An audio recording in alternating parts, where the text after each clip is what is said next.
Rappelez-vous, l'accord pour la paix et la réconciliation issu du processus d'Alger a été signé en 2015 entre le gouvernement et des mouvements armés dans les régions du Nord. 8 ans après, que de difficultés pour mettre en œuvre les engagements pris. Retour sur quelques faits majeurs qui ont marqué cet accord avec Garibou Pérou. Signé le 15 mai 2015 par le gouvernement malien, la plateforme et la médiation internationale, l'accord pour la paix et la réconciliation au Mali issu du processus d'Alger est parachevé à Bamako. C'était le 20 juin 2015 par la coordination des mouvements de l'Azawad.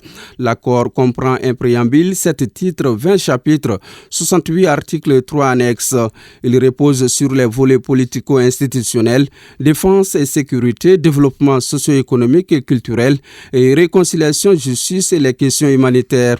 Les parties à l'accord et à la médiation internationale se sont engagées à éliminer définitivement les causes profondes du conflit, à promouvoir une véritable réconciliation nationale, à lutter contre le terrorisme et la criminalité transnationale organisée, mais et surtout à l'unité nationale, à l'intégrité du territoire, à la forme républicaine et laïque de l'État malien. Des engagements rappelés dans le premier titre de l'accord.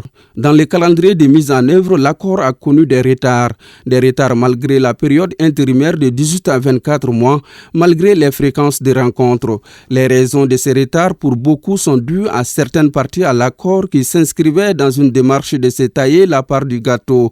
C'est ce qui a conduit à des sempiternels jeux de négociation. Dans une situation de ni guerre ni paix et inversement, que les parties décident de mettre en place les autorités intérimaires et les patrouilles mixtes, censées aider à créer un climat de confiance. Péniblement installées et déployées au cours de l'année 2017, les autorités intérimaires devaient être mises en place dans un délai de 3 mois après la signature de l'accord au niveau des communes, des cercles et des régions du nord du Mali.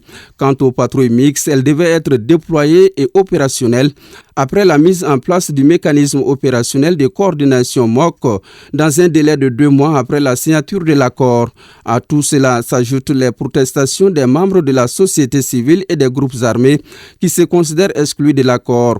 Malgré tout, les opérations mixtes et les autorités intermédiaires sont laborieusement mises en place mi-2017. En plus des négociations sans fin entre les parties, le premier camp des patrouilles mixtes installé à Gao en janvier 2017 fait l'objet d'un attentat qui porte un grand coup au processus de paix. Après 8 ans d'application, il faut reconnaître que l'accord a du mal à atteindre sa vitesse de croisière du fait de certains acteurs signataires, d'où la décision des autorités de la transition sous le leadership du président de la transition, colonel Assimi Goïta. Le gouvernement de la transition constate l'inapplicabilité absolue de l'accord pour la paix et la réconciliation au Mali issu du processus d'Alger, signé en 2015, et par conséquent annonce sa fin avec effet immédiat. Face à un accord de paix incompris par certains et délibérément saboté par d'autres, les autorités de la transition prennent leurs responsabilités.